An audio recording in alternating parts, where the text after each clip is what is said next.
하나님 말씀 보시겠습니다. 하나님 말씀은 요한계시록 11장 14절에서 19절까지의 말씀입니다. 하나님 말씀은 요한계시록 11장 14절에서 19절까지의 말씀.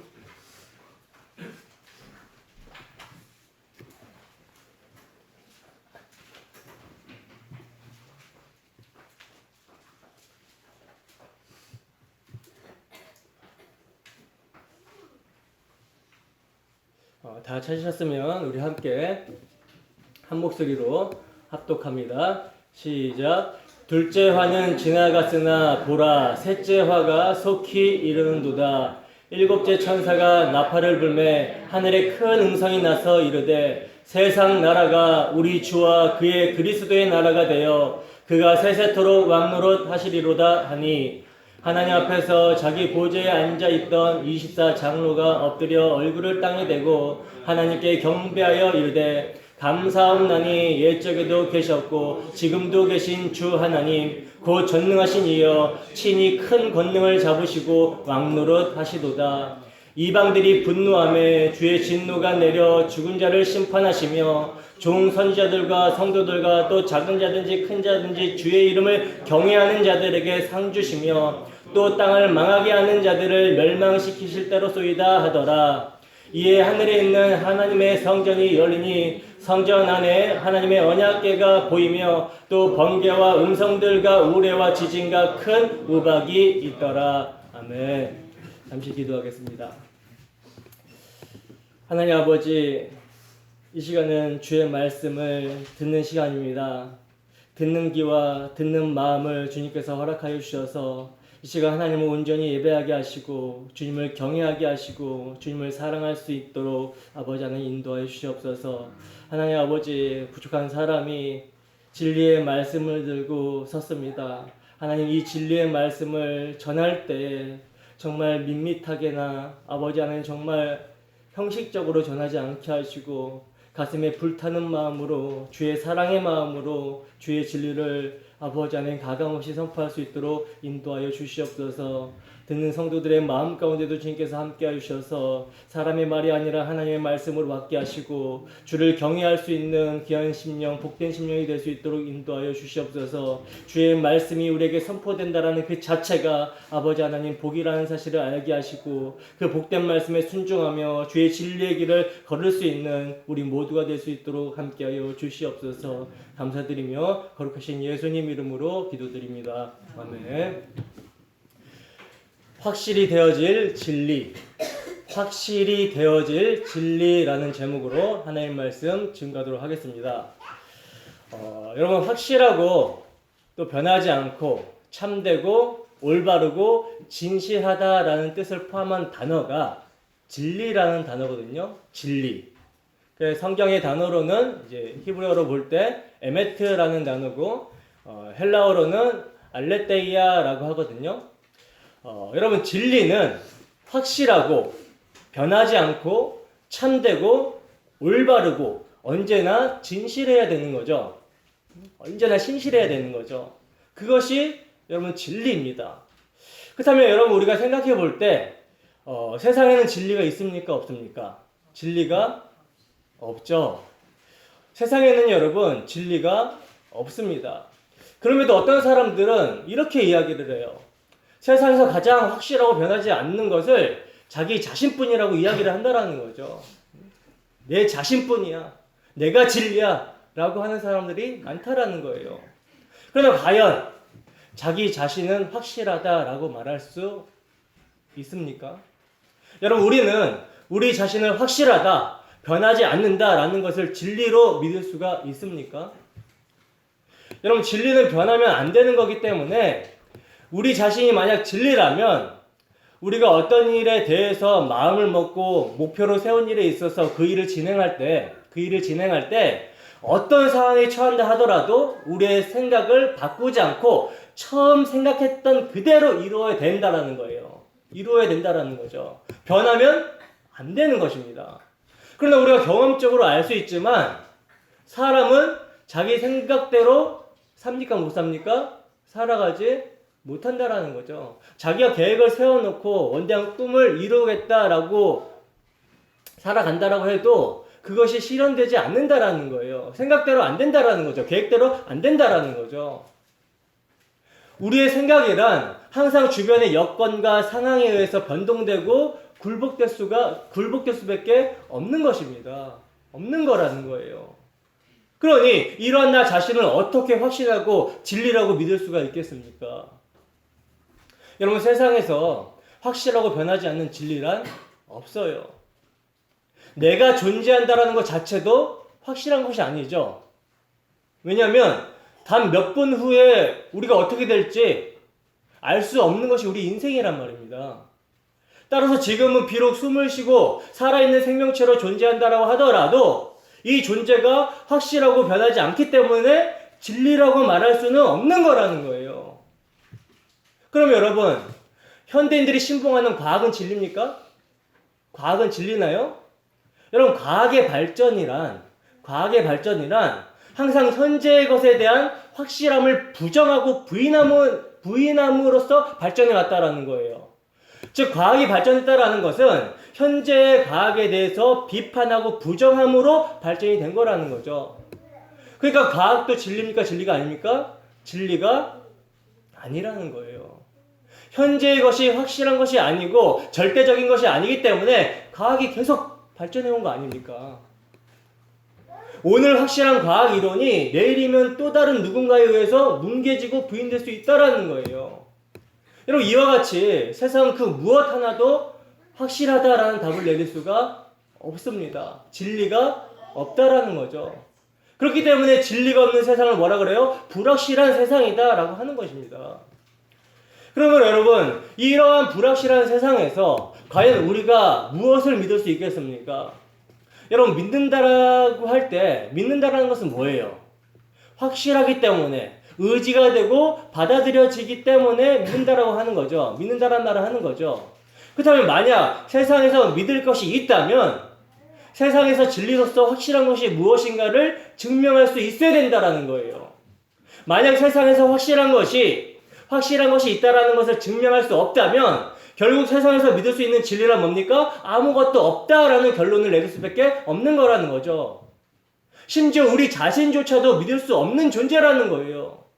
여러분, 우리가 얼마나 쉽게 변하는 존재인지 인간들이 가장 숭고하게 생각하는 사랑을 한번 예를 들어 봅시다.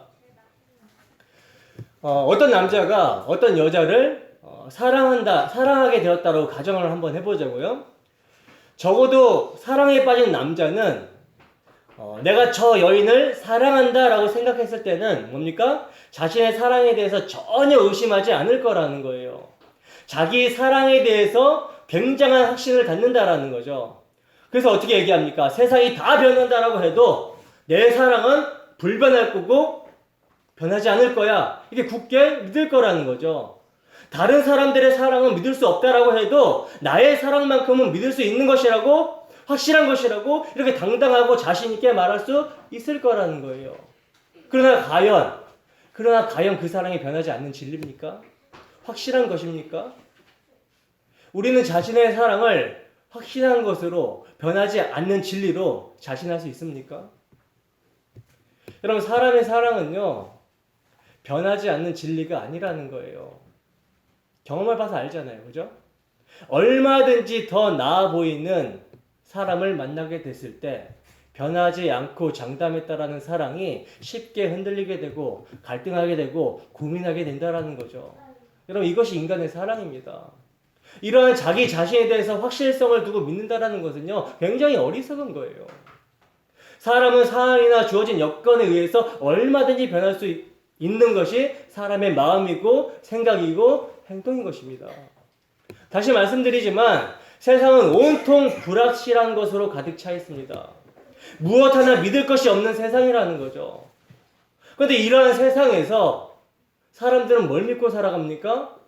세상을 믿고 살아간다라는 거예요. 세상에서 가치가 된다라는 돈을 믿고 살아가거나 형제나 친척 중에 건세가 있는 자 있을 때는 그 사람을 믿고 살아갑니다.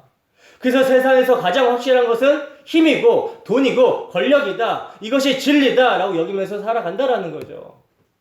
그런데 여러분, 세상에서 통용되는 가장 확실한 진리라고 여겨지는 것도요, 여러분 뜨거운 여름철에 손바닥 위에다가 얼음을 놨다라고 한번 생각해 보세요. 뜨거운 여름철에. 지금 당장은 시원한 느낌이 들죠. 얼음이 위에 있으니까. 그렇지만 어떻게 됩니까? 곧바로 형체도 없이 흔적도 없이 사라져 버린다라는 거예요. 물기까지 싹 사라져 버리죠. 물론 얼마 전까지만 해도 있었다라고 할 수 있지만 그러나 얼마 전에 있었다라고 한 게 무슨 소용이 있겠냐는 거예요. 여러분 사람은요 계속해서 썩어짐의 종로를 타고 있습니다. 어제의 내가 오늘의 내가 아니라는 거죠. 내가 과거에는 날씬하고 예뻤다. 이게 현재 무슨 의미가 있습니까? 변하는 것은요 여러분 아무 의미가 없어요. 여러분 세상에는요 확실한 것이 없습니다. 연구한 것이 없어요. 진리가 없다라는 거죠. 근데 이러한 진리가 없는 아무것도 확실한 것이 없는 이 세상에 확실한 것, 진리에 대해서 증거하고 있는 책이 있으니 그게 뭡니까? 바로 하나님의 말씀이 성경이라는 것입니다. 우리는 진리가 없는 세상에 이 하나님의 말씀이 진리라고 믿고 이것을 증거합니다. 증거한다라는 거죠. 여러분 성경이 절대 변하지 않고 확실하다는 그 진리라는 증거가 무엇입니까? 증거가 무엇입니까? 성경 자체의 권위가 있죠. 성경 자체가 자증을 하는 거죠. 성령의 내적 조명이 있어야 되는 거죠. 그래서 바로 성경의 말씀대로 이 세상에 성육신하시고 성경대로 죽으시고 성경대로 부활하셔서 영생의 소망이 되시는 우리 주 예수 그리스도 그것이 증거라는 거예요. 이 변화무쌍한 세상에서 어제나 오늘이나 영원토록 동일하신 하나님의 말씀으로 이 세상에 오셔서 그 말씀을 십자가에서 이루신 그리스도가 진리인 것입니다. 여러분 하나님의 모든 말씀을 십자가에서 성취하시고 이루신 그리스도는 우리에게 아멘이시고 진리입니다. 여러분 우리에게 그리스도가 아멘이 되어지고 있습니까? 진리가 없는 불확실한 세상에서 그리스도만이 진리라는 것을 믿고 살아가고 있습니까? 그리고 이 진리 되시는 예수 그리스도를 세상 가운데 증거하고 있습니까? 여러분 세상에 대해서 그리스도를 증거하는 것은요 세상에 종말을 선포하고 그러니까 세상은 끝났다 이걸 선포하고 심판을 선포하는 것입니다. 오늘 우리가 살펴볼 계시록의 말씀은 이것을 분명하고 아주 정확하게 말씀하고 있다는 거예요. 여러분 그리스도를 증거하는 것은요 그리스도의 십자가에서 모든 역사 속 죄에 대한 하나님의 진노의 심판이 최종적으로 임했다라는 것을 선포하는 것입니다. 그러므로 뭐 하라는 거예요? 회개하라는 거죠. 회개하라는 거죠. 여러분 회개란 뭡니까? 회개란 뭐예요? 내가 뭔가 잘못했던 것을 반성하는 그 정도가 회개입니까? 메타노이아, 회개가 뭐예요? 예수를 믿고 회개하라. 이게 전제가 예수를 믿는 게 먼저죠. 예수를 믿는다는 것은 우리가 뭘 믿는 것입니까? 예수님께서 우리를 대신해서 속죄하셨다. 대속하셨다. 이것을 믿는 거죠. 이 믿음을 근거로 해서 회개를 하는 거예요. 회개는 뭡니까? 하나님을 떠나 있는 우리 인생이 그래서 자기가 중심이 돼서 살아갔던 그 인생이 이제 그 길에서 돌이켜서 하나님 중심적으로 가는 거, 마음을 하나님께 돌리는 거, 이게 회개라는 거죠. 네? 이게 회개라는 거예요. 그래서 이것을 우리는 선포하는 거죠. 예수를 주와 그리스도로 믿고 회개해라. 여러분 우리가 이 심판과 구원의 십자가의 복음을 이 복음의 메시지를 정말 진리로 정말 확신한다면 이것 말고는 우리가 추구할 것이 없다라는 거예요. 그리고 우리가 이 진리를 이 십자가의 복음 이 진리를 확실하다라고 말할 수밖에 없는 것은 이것이 사람의 일이 아니라는 거죠. 사람의 일이 아니라 하나님께서 언약하신 걸 하나님께서 이루신 하나님의 일이기 때문인 것입니다. 그래서 확실한 거예요. 그래서 진리라는 거예요. 이게 만약 사람의 일이라면요 분명 믿을 수 없는 불확실한 것일 것입니다. 왜냐하면 항상 변동하는 것이 인간이기 때문이라는 거죠. 그러나 하나님은 변합니까? 변하지 않습니까?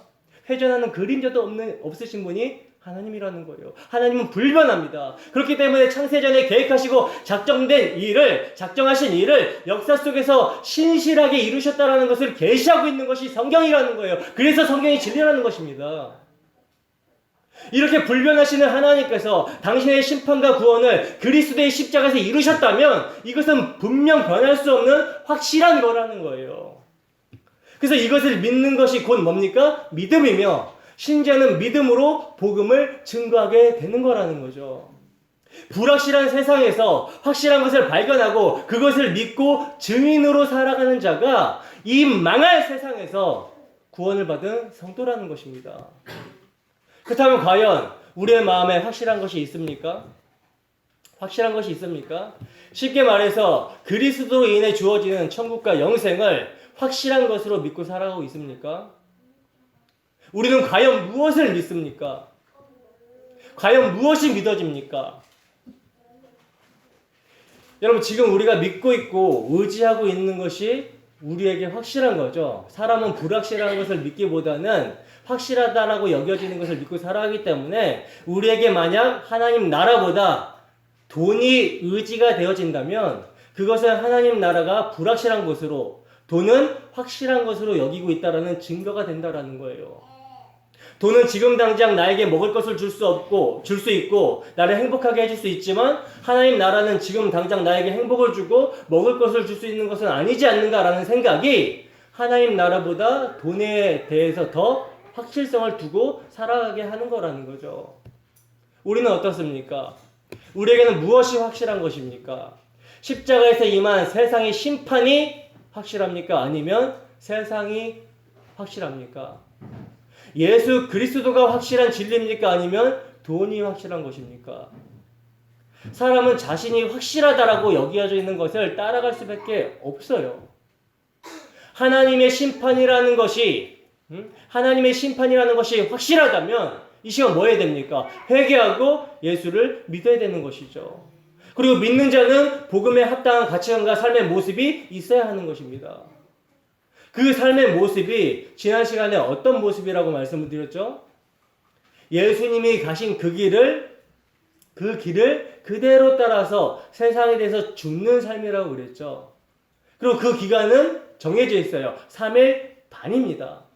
이 3일 반은 성도가 날마다 죽노라 고백하는 자기 부인의 삶을 말하기도 하며 성도가 죄의 몸을 벗게 되는 기간, 최종적으로 역사가 끝나고 주님께서 심판주로 재림하시는 기간을 상징하고 있는 것이라고 말씀을 드렸죠.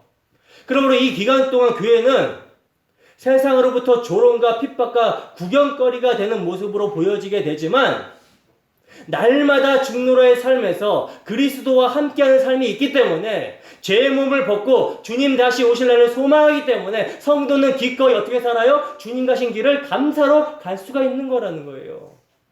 그리고 이로 말미암아 회개치 않던 창세전에 택하신 자들은 회개하고 예수를 믿게 되는 것이고 멸망받기로 작정된 자들은 어떻게 됩니까? 두 증인의 삶이, 교회의 삶이 심판의 근거가 된다는 것입니다.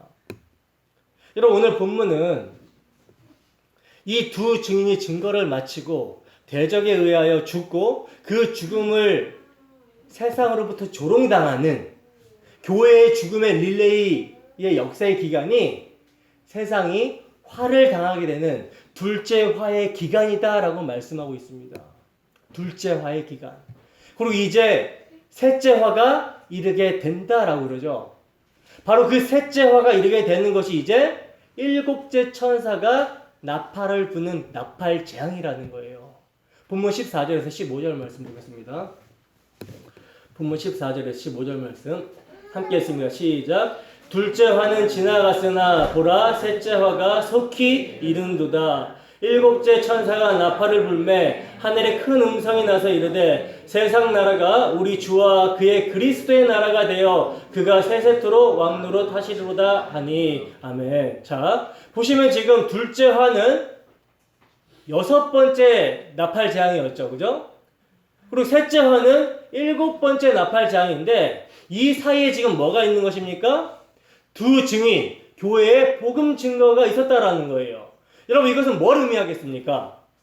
교회가 복음을 증거하지 않는다면 최후의 심판 가운데 스스로 회개하여 돌이킬 수 있는 자가 없다라는 것을 의미하고 있는 거라는 거죠. 그리고 교회의 복음 증거를 받아들이지 않는 세상은 이를 근거로 어떻게 되는 거예요? 최종적으로 화를 당하게 됨을 말씀하고 있는 거라는 거예요. 근데 여러분 보시면 이제 일곱 번째 천사가 나팔을 불었어요. 나팔을 불었습니다. 근데 이제 우리 생각에 어떤 생각이 듭니까? 이제 무시무시한 심판이 이제 떨어짐으로 이제 세상 끝났다. 이제 이런 모습이 상상되지 않습니까? 근데 그러한 어떤 재앙의 모습이 나오는 것이 아니라 뭐가 나오고 있죠? 천상에 완성된 하나님 나라의 모습이 등장하고 있고 찬양하는 소리가 나오고 있다는 거예요. 이게 뭔가 여러분 일곱째 인 기억나세요? 일곱째 인이 떼어졌을 때의 내용을 기억하십니까? 그때도 마찬가지였죠. 일곱 번째 인이 떼어졌을 때도 구체적인 재앙의 내용이 등장하지 않고 뭐가 등장해요? 하늘이 반시 동안 고요하더라. 이 내용이 등장했었잖아요. 그래서 제가 거기서 하늘이 고요하다라는 것을 뭐라고 설명해 드렸죠? 오케스트라의 연주회를 예를 들어가지고 설명해 드렸지 않습니까? 기억 안 나십니까? 안 나세요? 여러분 오케스트라가 연주를 하게 될 때 본 연주 전에 뭘 하죠? 열심히 이렇게 투닝을 한다라고 그랬잖아요. 근데 그 투닝하는 소리가 굉장히 소음이에요. 굉장히 소란스럽고 시끄러워요. 그러나 여러분 그 소란함은 뭡니까? 아름다운 연주를 위해서 반드시 필요한 거죠. 그리고 이제 투닝이 끝나면 잠시 정적이 흐르게 되는 거예요. 그리고는 곧바로 아름다운 연주가 시작이 된다는 거죠. 그래서 고요함은 튜닝이 다 끝나고 이제 완성된 연주가 울려 퍼지게 되는 재앙의 끝, 재앙의 절정을 상징하는 것이라고 말씀을 드렸던 거라는 거예요. 마찬가지로 나팔 재앙도요. 일곱 번째 나팔이 울리자 바로 그 본 연주의 내용이 드러나고 있는 거라는 거죠. 그래서 이제 궁극적 우주의 종말이 오고 영원한 하나님 나라의 완성이 이루어지게 됨을 찬양하고 있는 교회의 모습이 일곱 번째 나팔의 재앙의 모습에서 묘사가 되고 있는 거란 말입니다. 그러니까 항상 일곱 번째 재앙은요, 심판과 저주의 종결과 함께 하나님 나라의 완성으로 끝이 나는 거예요. 다시 말해서 일곱 번째 나팔이 울렸을 때 재앙의 내용이 다음으로 이렇게 유보가 되는 것이 아니라 하나님의 재앙이 극에 달해가지고 세상 것에 잡은 자들의 세력이 완전히 멸망하고 하나님 나라가 완성이 되어서 하나님께서 가지고 계셨던 궁극적인 목적이 달성되는 장면, 이것이 나오고 있는 거라는 거죠. 그래서 17절을 잘 보시면 24장로가 하나님을 묘사하는데 뭐라고 묘사합니까? 옛적에도 계시고 지금도 계신 주 하나님이라고 묘사를 하고 있잖아요. 근데 여러분 여기서 뭐가 하나 빠졌죠? 뭐가 하나 빠졌죠? 전에 우리가 살펴본 하나님에 관한 묘사와 어떻게 다르죠? 계시록 1장 4절과 8절 말씀 한번 보겠습니다. 계시록 1장 4절과 8절 말씀 함께 읽어보겠습니다. 시작. 요한은 아시아에 있는 일곱 교회에 편지하노니 이제도 계시고 전에도 계셨고 장차 오실 이시며 그의 보좌 앞에 있는 일곱 영과 주 하나님이 이르시되 나는 알파와 오메가라 이제도 있고 전에도 있었고 장차 올 자요 전능한 자라 하시더라. 자, 보시면 오늘 본문에는 뭐가 빠져 있습니까? 숨은 그림 찾기도 아니지만은 뭐가 빠져 있죠? 장차 오실 이가 빠져 있죠. 이 장차 오실 이 호엘코메노스는요, 미래로부터 역동적으로 현재로 오시는 이라고 제가 설명을 해드렸었잖아요. 근데 오늘 본문에는 그 표현이 빠져 있다라는 거예요. 그 말씀은 뭡니까? 일곱 번째 나팔 재앙이 온 우주의 종말이라는 것을 보여주고 있는 거라는 거죠. 그러니까 이렇게 일곱 재앙들은요, 죄에 대한 하나님의 진노가 아들의 십자가에서 완전하게 쏟아지게 되었다는 사실을 역사 전체를 통해 반복적으로 점진적으로 보여주고 있다가 그 일곱 번째 재앙에 완전히 종결이 되는 거예요. 그래서 인해 재앙이 나팔 재앙을 물고 나오고, 인해 재앙이 나팔 재앙을 물고 있고, 나팔 재앙이 대접 재앙을 물고 이렇게 나오는 형식이라는 거죠. 그리고 여러분 이 재앙의 목적은 심판만이 아니라고 그랬죠. 구원도 함께 말씀하고 있다라는 거예요. 그러니까 악의 세력이 완전하게 멸망하게 되면 그때 하나님의 백성들의 완전한 구원도 성취가 되는 것입니다. 15절 다시 한번 읽어볼까요? 15절 함께 했습니다. 시작. 일곱째 천사가 나팔을 불매 하늘에 큰 음성이 나서 이르되 세상 나라가 우리 주와 그의 그리스도의 나라가 되어 그가 세세토록 왕노로 사시리로다 하니 아멘. 자, 보시면 그 목표 지점인 마지막 종말 때가 되면 세상 나라가 어떻게 된다라고 그래요?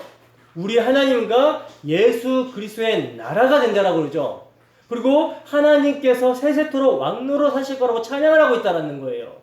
여러분 여기서 세상 나라 바실레이아 투코스무 이거는 이제 마태복음에 동일하게 등장하고 있는데 마태복음 4장 8절에서 9절입니다. 마태복음 4장 8절에서 9절 말씀 함께 읽어봅니다. 시작. 마귀가 또 그를 데리고 지극히 높은 산으로 가서 천하 만국과 그 영광을 보여 이르되 만일 내게 엎드려 경배하면 이 모든 것을 내게 주리라. 아멘. 여러분 지금 마귀가 예수님을 시험하는 장면이잖아요. 시험하는 장면인데 여기서 마귀가 말한 천하 만국이 바실레아 투코스무 오늘 본문과 똑같은 세상 나라라는 거예요. 근데 여러분 여기서는 세상 나라가 그게 누구 거였습니까? 마귀 거였죠. 그래서 마귀가 예수님께 그러는 거예요. 나한테 절만 한번 하면 이 세상 나라 너한테 줄게. 그러나 오늘 본문에서는 그 세상 나라가 누구의 것이 되었다라고 말씀하고 있습니까? 누구의 것이 되었다라고 말씀하고 있죠? 우리 하나님과 예수 그리스도의 것이 되었다라고 말씀하고 있다라는 거예요. 그리고 하나님께서 세세토록 어떻게 하신다라고요? 그 나라의 왕 노릇을 하실 거라고 말씀하고 있다라는 거죠. 그러면 여기서 이제 질문. 하나님 나라는 최후의 심판 때 예수님께서 재림하실 때야 비로소 이루어지는가? 여러분 하나님이 그리스도가 다스리는 하나님의 나라가 단순히 미래적 소망 안에만 들어있는 것입니까? 아니죠. 성경은 주님의 초림 때 이미 임했다라고 말씀하고 있다라는 거예요. 그리고 하나님의 시각에서 보게 되면 제가 이제 그리스도를 십자가로 하는 기준에서 초림 때라고 말씀하고 있지만 하나님 나라는 에덴 동산을 창조하셨을 때부터 세상이 끝날까지 계속 점진적으로 이루어지고 있었다는 거예요. 하나님 통치가 이루어지고 있었다라는 거예요. 누가복음 17장 20절에서 21절 말씀 함께 있습니다. 시작. 바리새인들이 하나님의 나라가 어느 때에 임하나이까 묻거늘 예수께서 대답하여 이르시되 하나님의 나라는 볼 수 있게 임하는 것이 아니요 또 여기 있다 저기 있다고도 못하리니 하나님 나라는 너희 안에 있느니라. 아멘. 여러분 하나님 나라는 통치 개념이에요. 통치 개념. 예수님께서 이 세상에 오셨을 때 유일하게 예수님만 하나님의 통치를 받는 자였기 때문에 하나님 나라가 너희 안에 있다라고 말씀하셨던 거라는 거죠. 그리고 여기서 여러분 있느니라 라는 단어는 현재형이거든요. 여러분 헬라의 현재형은요 지금부터 계속해서 있는 ing 상태를 말한다라는 거예요. 그러니까 주님께서 말씀하실 때에는 주님이 함께 하시기 때문에 이미 하나님 나라는 제자들 가운데 임하게 되는 것이죠. 그리고 예수님께서 십자가를 지시고 그의 영을 넘겨주시게 되면 영원히 그들과 함께 하는 하나님 나라가 된다라는 것입니다. 이해가 되십니까? 여러분 하나님 나라는 그러니까 이미 이 땅에 존재하고 있고 하나님은 이미 그 나라를 통치하고 계신다라는 거예요. 지금 이 세상은 마귀가 막 통치하고 있는 것처럼 보이지만 하나님의 백성들은 하나님의 통치 아래 이미 들어가 있는 존재란 말입니다. 그러니까 우리는 이미와 아직의 원리를 항상 잘 염두에 두시고 성경을 봐야 된다라는 거예요. 그래서 잘 보시면 분명 여기 15절에 이제 왕노릇 하시리로다 라는 표현은요 직설법적 미래 시제거든요. 근데 17절을 보시면 동일한 단어가 나오는데 본문 17절 한번 함께 읽어보겠습니다. 시작. 이르되 감사옵나니 옛적에도 계셨고 지금도 계신 주 하나님 곧 전능하신 이여 친히 큰 권능을 잡으시고 왕노릇 하시도다. 보시면 15절과 똑같이 지금 24장로들이 하나님께서 큰 권능을 잡으시고 왕노릇 하시도다 하면서 지금 찬송을 하고 있죠. 근데 15절은 미래 시제인 반면 여기서는 부정과거 시제라는 거예요. 부정과거 시제. 즉 이미 왕노릇 하고 계셨고 지금도 계속해서 왕노릇 하고 계신다라는 그런 뜻이란 말입니다. 그렇다면 마귀의 나라는 없어진 것인가? 여러분 시간을 초월한 묵시의 사건이 십자가에서는요 이미 박살났어요. 없어졌습니다. 그러나 역사라는 시간 안에서는 여전히 존재한다라는 거죠. 그러나 여러분 역사의 시간 속에서도 마귀는 뭘 못 건드립니까? 뭘 못 건드려요? 교회의 신분은 건들 수가 없다라는 거죠. 구약에서도 마찬가지로요. 하나님께서 택하신 백성들의 신분은 마귀가 절대 건들 수가 없어요. 근데 그 절대 건들 수 없다라는 것이 어디에서 확정이 돼버립니까? 십자가에서 확정이 됐다라는 거죠. 그래서 십자가의 그 묵시라는 표현은 사단은 완전히 결박되고 박살났다라는 표현이지만 역사 속에서는 마귀가 아직도 활동한다라고 이렇게 표현하는 거란 말인 거죠. 그러니까 마귀의 통치권이 제한되어 버렸다라는 것이 확정되어 버렸다는 거예요. 십자가에서. 세상 모든 사람들을 통치하다가 이제 통치하지 못한 영역이 생겨버린 거란 말입니다. 그게 어디예요? 바로 교회라는 거죠. 에베소서 2장 1절에서 6절 말씀입니다. 에베소서 2장 1절에서 6절 말씀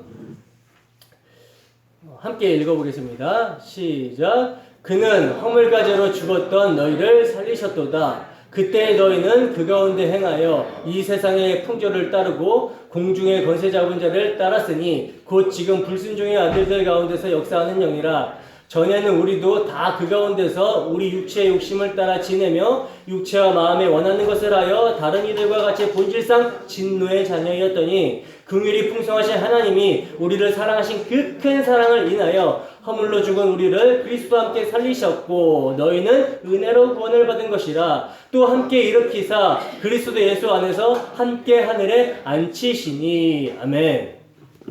여러분, 여기서 함께 살리시고 함께 일으키사 함께 앉히시니 전부 다 뭡니까? 과거형이죠. 그러니까 이 일이 그리스도의 십자가의 죽음과 부활과 승천에서 일어난 일이라는 거예요. 그리스도의 십자가에서 창세전에 택하신 모든 역사 속 교회가 구원을 받았고 하나님 나라의 통치를 받는 자들이 되었다라는 것이죠. 그러니까 본문 16절에 보면 하나님 앞에서 자기 보좌에 앉아있던 24장로가 지금 엎드려서 얼굴을 땅에 대고 하나님께 경배하고 있는 모습을 우리는 볼 수가 있는데 이 완성된 천상의 상태가 이 땅에서도 이미 이루어진 상태라는 것을 우리는 알 수 있는 거란 말입니다.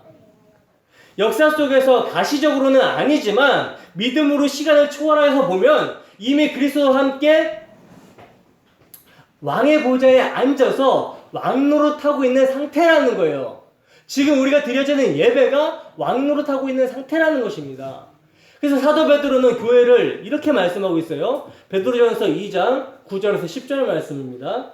베드로전서 2장 9절에서 10절 말씀 함께 있습니다. 시작. 그러나 너희는 택하신 족속이요 왕같은 제사장들이요 거룩한 나라요 그의 소유가 된 백성이니 이는 너희를 어두운 데서 불러내어 그의 기이한 빛에 들어가게 하신 이의 아름다운 덕을 선포하게 하려 하심이라. 너희가 전에는 백성이 아니더니 이제는 하나님의 백성이요 전에는 긍휼을 얻지 못하였더니 이제는 긍휼을 얻은 자니라. 아멘. 자, 그러니까 하나님 나라는 뭡니까? 지금 이 세상에 존재하고 있는 상태라는 거죠. 교회는 하나님 나라로서 이 세상 나라를 나그네요 이방인으로 살아가면서 우리 주 예수 그리스도의 복음을 증거하는 증인으로 살아가는 자들이라는 것입니다. 교회는 이 두 나라 사이에서 한편으로는 찬송하며 한편으로는 신음하면서 살게 된다라는 거죠.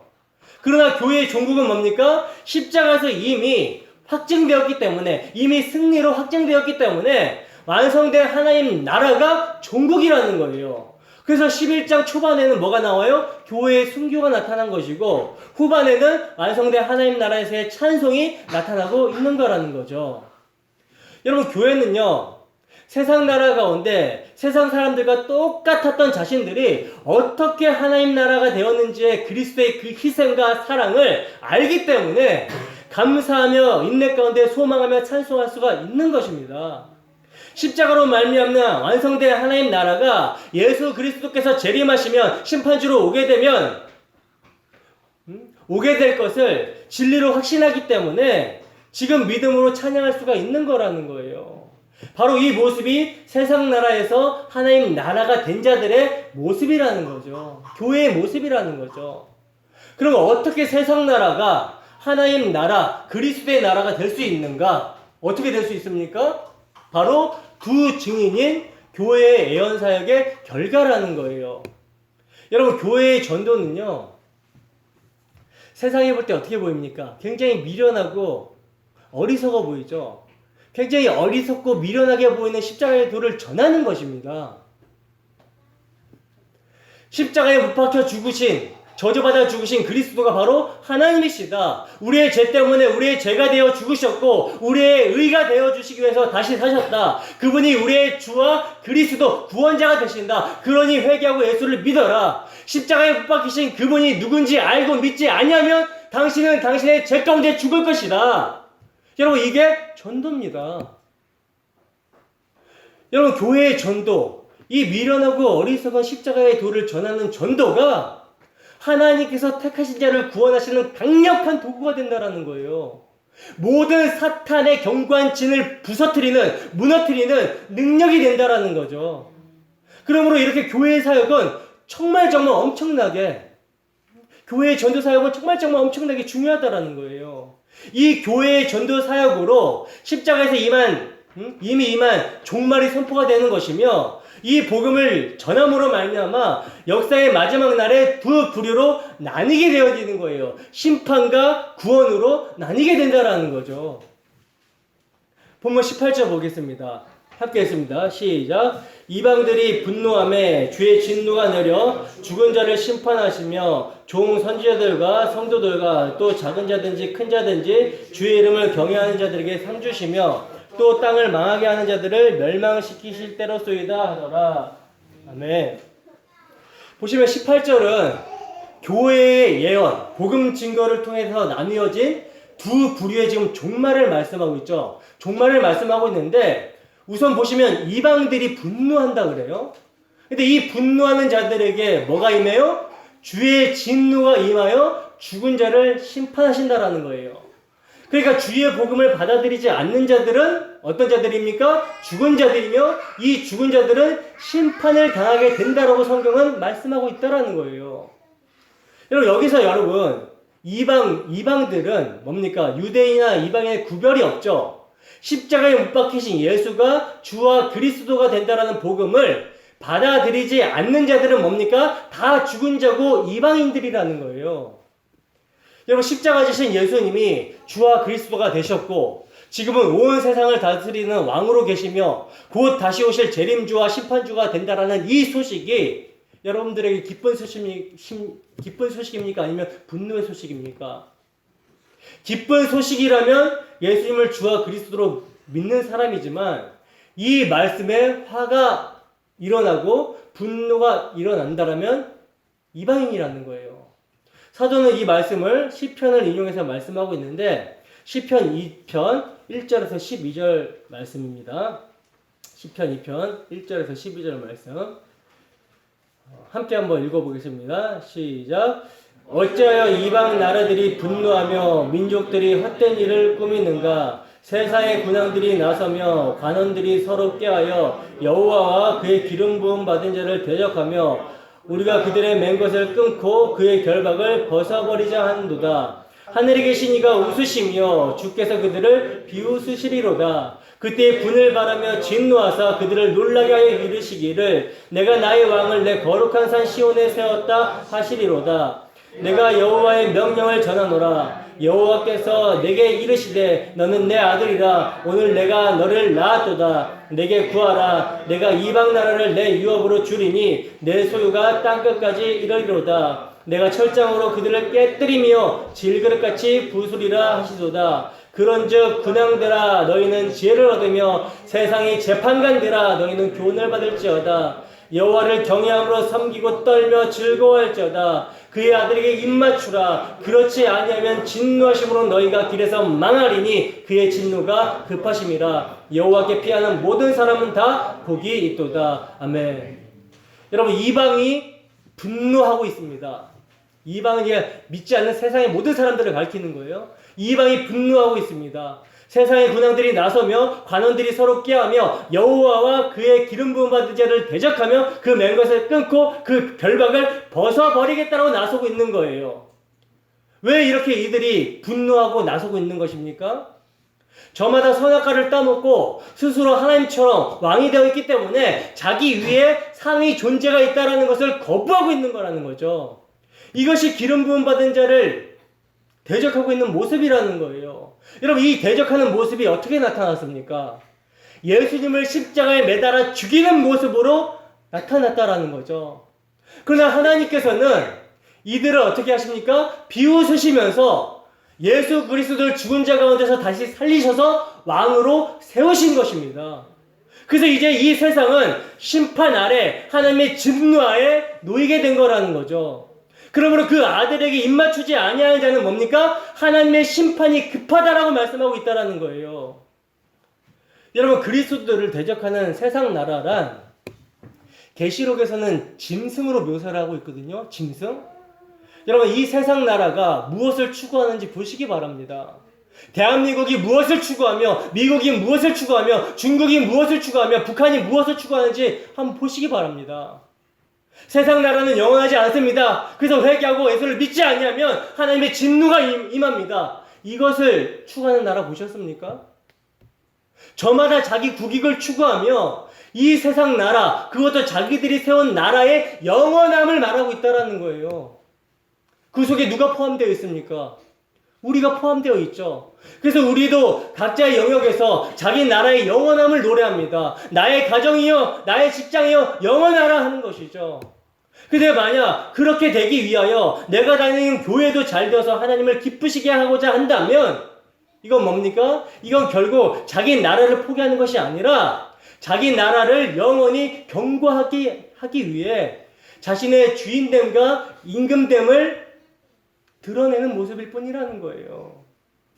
그러므로 이런 소돔을 보고 애굽을 보고 하늘에 계신 분이 심판하시는 거란 말입니다. 그러므로 이러한 자들에게 너희는 지혜를 얻으며 스스로 선악을 판단하는 재판관이 되어 있는 자들에게 너희는 교훈을 받으라고 말씀합니다. 지혜가 무엇이며 교훈이 무엇입니까?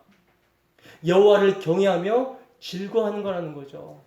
계시록 18절에서는 주의 이름을 경외하는 자들에게 상 주시며 라고 말씀하고 있습니다. 그러면 여호와를 경외하고 즐거워하는 지혜와 교훈이 궁극적으로 무엇인가? 시편 2편의 말씀에 의하면 아들에게 입맞추는 거라는 거죠. 그러니까 그리스도를 영접하는 것이 하나님의 교훈이며 지혜이며 그를 경외하는 것이고 즐거워하는 거라는 거예요.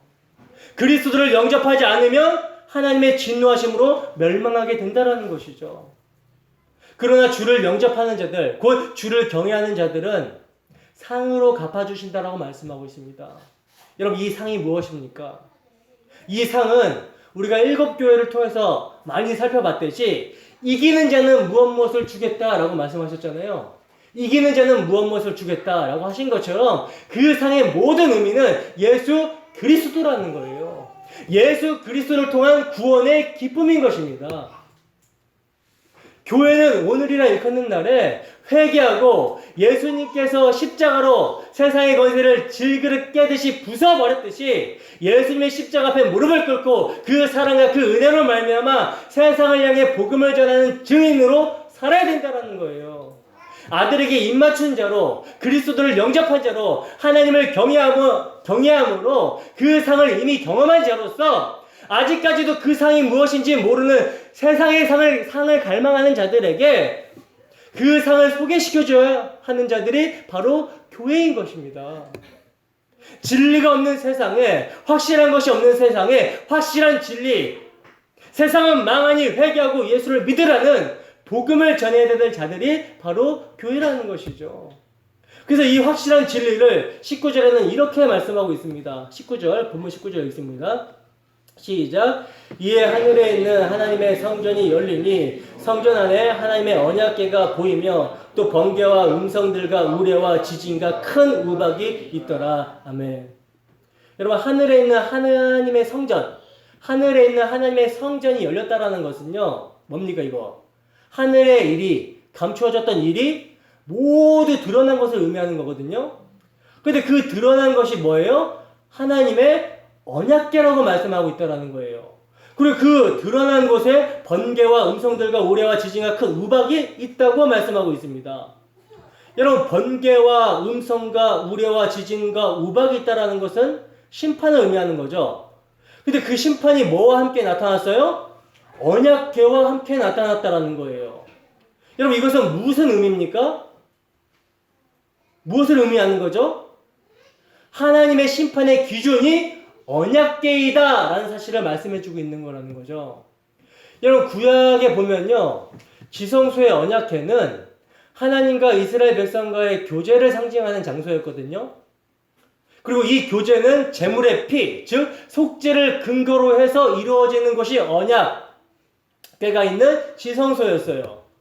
그러니까 언약궤는 구원은 어린 양의 피에 있다는 것을 미리 보여주는 하나님의 약속이 담겨있는 언약이었다라는 거죠.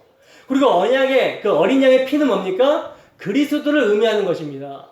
따라서 하늘이 열리고 언약궤가 드러났다라는 것을 뭘 의미해요?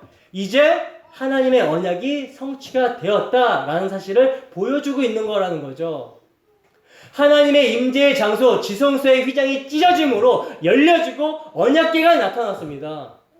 예수님께서 당신의 육체를 휘장 삼아 찢으시고 열려진 그 지성소에 나의 죄악을 언약의 뚜껑으로 닫고 그 위에 흠없는 당신의 피를 뿌리심으로 말미암아 하나님께서 죄인인 우리를 의롭다고 여겨주시며 우리와 함께하게 되었다라는 거예요. 근데 하나님의 언약궤가 번개와 음성과 지진, 우박을 동반해서 나타나고 있습니다. 이건 뭘 의미합니까? 언약궤의 양면성을 말씀하고 있는 거라는 거죠. 그러니까 이 언약궤를 받아들였을 때, 그러니까 이 복음이 선포가 되었을 때 죽는 자들이 생기고 또 사는 자들이 생긴다라는 것입니다. 바로 예수 그리스도가 구원자로 오시는가 심판자로 오시는가의 양면성이라는 거죠. 여러분 이것이 바로 교회의 복음전도 사역으로 나뉘어진다라는 거예요.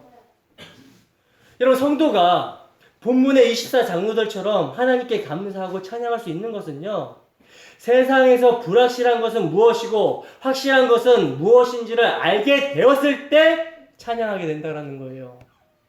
확실한 것은 하나님의 일에 있고 하나님의 일은 그리스도를 기준으로 한 심판과 구원에 있다는 것이죠. 이를 확실한 진리인 복음을 전함으로 우리는 더욱 분명하게 알 수가 있는 것입니다. 그러므로 우리가 이를 안다면 우리로 하여금 그리스도의 은혜를 알게 하신 하나님에 대해서 감사하지 않을 수 없고 찬송하지 않을 수가 없는 거라는 거죠. 여러분 세상 나라가 주의 나라가 된다는 것을 잊지 마시기 바랍니다. 출애굽기 19장 5절에서 6절 말씀입니다. 출애굽기 19장 5절에서 6절 말씀 함께 읽습니다. 시작. 세계가 다 내게 속하였나니 너희가 내 말을 잘 듣고 내 언약을 지키면 너희는 모든 민족 중에서 내 소유가 되겠고 너희가 내게 대하여 제사장 나라가 되며 거룩한 백성이 되리라. 너는 이 말을 이스라엘 자손에게 전할지니라. 아멘. 여러분 제사장 나라라는 것은 뭡니까? 제사장 나라라는 건 뭐예요? 제사장의 희생으로 살아가는 나라라는 뜻이죠. 이것이 주의 나라라는 거예요. 여러분 우리가 사는 세상은 어떤 나라입니까? 힘으로 사는 나라죠.